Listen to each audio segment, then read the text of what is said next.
네, 안녕하십니까. 김 선생의 서울 이야기를 진행하는 강사 김효입니다. 이번 시간에는 남산에서 남동쪽으로 뻗은 응봉에 대해서 말씀드려 보도록 하겠습니다.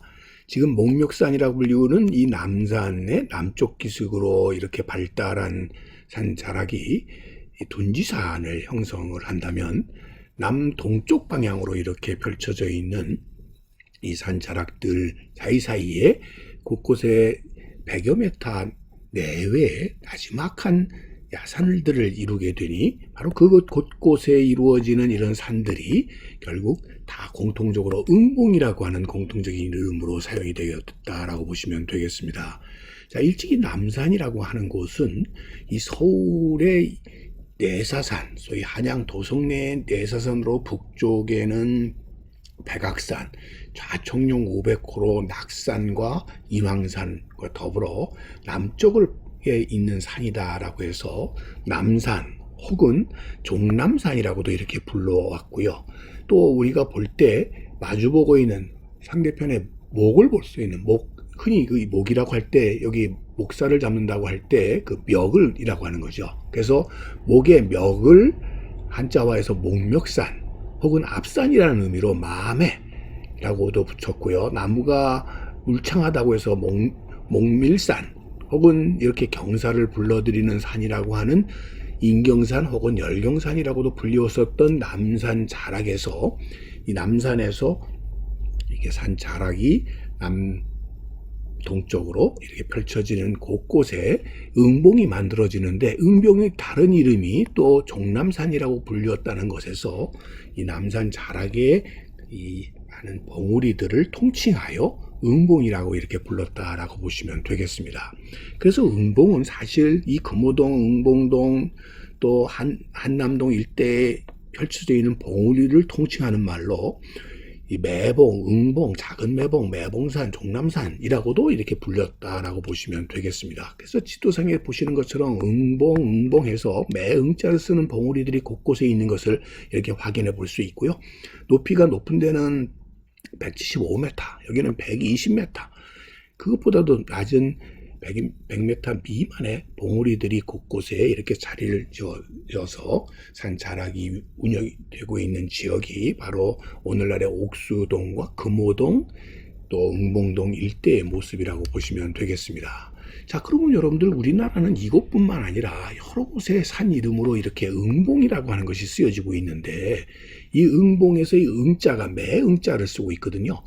그런데 이 한자로 응봉이라고 이렇게 표기되기 전에 쓰여졌던 명칭이 매봉, 매부리, 수리봉 이런 무슨 우리말로 불려진 것들이 대부분이었다는 점입니다. 이때 매라고 하는 것 자체가 이 날아다니는 새를 의미하는 뜻이 아니었고 외, 즉 산을 의미하는 매의 의미를 갖고 있었다라고 보시면 되겠고요. 봉우리라는 의미의 봉, 또 이렇게 뾰족하다, 또 혹은 높다라고 하는 의미에서 불이나 수리라는 명칭이 이렇게 사용이 되어서 매봉, 매부리, 수리봉 이런 말들은 새 매와 관련이 있는 것이 아니라 산을 의미하는 거였다라고 보시면 되겠습니다.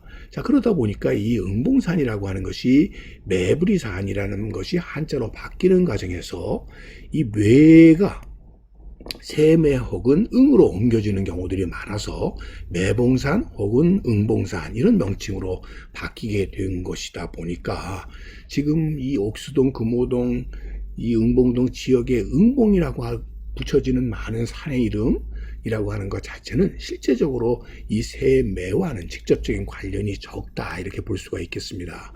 이와 더불어 우리를 혼란하게 하는 것은 이 조선왕조 실록에 보게 되면 국초에 국왕이 매사냥을 즐겨 나왔었던 것이 이 성동구 응봉동 일대라는 거죠. 흔히 동교라고 해서 동쪽 교회를 의미하는 거죠. 동교에 매사냥을 구경하다, 동교에서 매사냥을 구경하다, 동교에서 매사냥, 끝없이 이 매사냥 구경을 나왔다는 얘기들이 나오고 있는데 바로 이 큰 매봉이나 작은 매봉, 응봉 주변 지역에서 매응자가 적혀 있는 것을 가지고 이 역사 기록과 연계를 해서 이 매봉산이나 응봉산에서 이렇게 매사냥을 했을 것으로 이렇게 이해를 하기가 쉽다라고 보시면 되겠습니다. 그래서 실제로 응봉동에 이렇게 새 매를 상징화한 조각상들이 마을 입구에 자리 잡게 된 것도 그러한 이유라고 볼 수 있겠습니다. 실제로 세종 같은 경우는, 태종 같은 경우는 직접 매사냥을 즐겼다는데, 이에 비해서 세종은 이걸 구경하는 것을 굉장히 좋아했었다는 것이죠. 그 일종의 스트레스 해소책으로 이렇게 휴식거리로서 힐링의 시간으로 매사냥이 즐긴 것은 사실이고, 그것과 관련되어서 이 응봉산이라고 하는 것 자체가 그러한 역사적인 기록과 연계가 되게 되는데, 그 봉우리에 있는 정자의 이름부터가 응봉산 정자라고 하는 명칭이 붙여져 있을 뿐만 아니라 일찍이 이곳에 응방이 설치가 돼 있었다는 것이죠. 자, 그렇기 때문에 이 산에서 매사냥을 했나 보다 이렇게 오해를 할 수밖에 없는 것이죠. 그러나 실제로 매사냥이라고 하는 것은 전문적인 이렇게 매사냥꾼에 의해서 이루어진다는 점이고, 이 매사냥 자체가 높은 산에서 이루어지는 것이 아니라 넓은 뜰에서 주로 이루어진다는 점이 하나의 특징이 되겠습니다.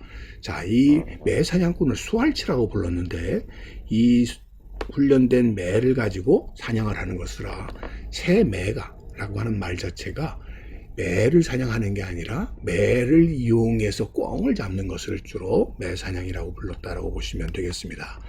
자, 기산 김중근의 풍속도첩에서 이 매사냥도를 보게 되면 지금 매를 들고 있는 수활치가 대장이 되겠고요. 여기에는 반드시 4인 1조가 돼야 되는데, 그 이유는 꿩이라고 하는 것 자체가 아주 영리하기 때문에 이 매사냥꾼이 나오게 되면 절대 날질 않는 거죠. 왜? 날았다가는 결국 사냥감이 되니까요. 그러다 보니까 이 사냥개가 필요해서 이 개들이 가서 꿩이 나르도록 이렇게 할 뿐만 아니라 나중에 꿩을 잡게 되었을 때 이를 또 수거해오는 역할을 하는 사냥개가 꼭 필요하게 되었고요. 그뿐만 아니라 잔솔밭을 터는 터리꾼이 필요한 거죠. 작대기를 가지고 꿩이 나르도록 이렇게 하는 터리꾼이 필요하고, 매나 꿩이 날아가는 방향을 알려주는 백꾼 등이 꼭 있어야 된다는 것이죠. 다른 풍속도에서도 이렇게 확인을 할 수가 있는 것이죠. 보면은 이렇게 4-5명이 한조가 되어서 보통 특히 여름이나 눈이 내리지 않는 가을철에 이렇게 매사냥을 하거나 또 꿩사냥을 했었다라고 하는 것을 이 그림을 통해서 확인해 볼 수가 있겠습니다. 그런 의미에서 이 보라매라고 하는 것은 햇 새끼를 깃들여서 사냥하는 매라는 의미가 되겠고요. 그 중에서 이 매 사냥에서 중심을 이루는 것은 이 보라매가 되겠고요. 보라매라고 하는 것은 그만큼 같이 있다 보니까 자기 것이라는 것을 드러내기 위한 하나의 표지로서 꽁지에다가 붙였던 것이 바로 이 오늘날 시치미떼다라는 말의 기원이 되는 시치미가 되겠습니다.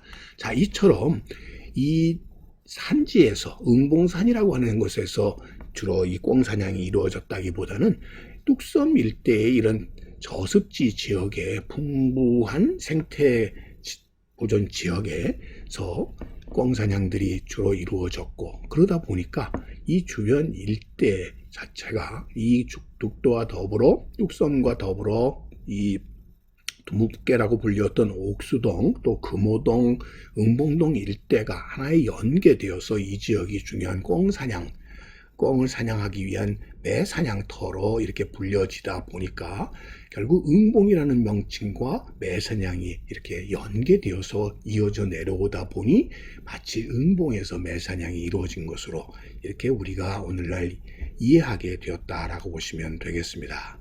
지금은 응봉으로 이렇게 통칭되었었던 남산에서 흘러내려왔었던 산자락들이 이 지역이 개발되기 시작하면서 구분이 필요하게 되었고, 그래서 지금은 응봉산, 매봉산, 금오산, 대연산, 또 대연산, 배수지 등으로 이 명칭이 바뀌어 나가면서 지역이 크게 5개 정도의 응봉 지역으로 나뉘어지게 되었다라고 보시면 되겠습니다. 자, 지금 이 옥수동, 응봉동, 금오동 일대를 중심으로 응봉, 매봉, 대연산 이렇게 여러 가지 명칭으로 이제 분리되게 되었던 이 응봉에 대해서 오늘도 꽃밭을 가꾸는 김 선생이 말씀드렸습니다.